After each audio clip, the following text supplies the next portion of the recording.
Tu vois mes mains? Elles ne sont pas là juste pour scroller à l'infini. Elles sont la clé du calcul mental. Le boulier chinois classique a 2 quinaires et 5 lunaires, c'est-à-dire 2 mains et 5 doigts. Représentons 8. On a une main et 3 doigts.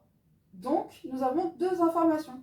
La représentation du nombre, d'une part, et la représentation du complément. Pour le soroban japonais, la simplification fausse la représentation. En effet, quand on représente 8, on ne voit pas le complément. C'est un défaut rédhibitoire. On ne peut pas avoir les bonnes images techniques de la représentation des nombres avec leurs compléments. L'image mentale naturelle est amputée, on doit alors passer par des abstractions. Et c'est quand même dommage. C'est ce qui nous permet de dire que le boulier chinois est un outil mathématique, alors que le soroban est un instrument de comptage. Autre différence significative, les retenues dans les opérations. Mais nous verrons ça dans une autre vidéo. Le suampan, boulier didactique, est la continuation des mains. Ce sont les mêmes images techniques qui autorisent le calcul mental.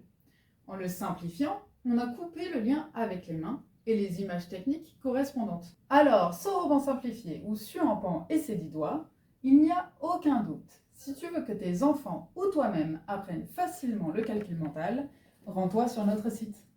Abonnez-vous!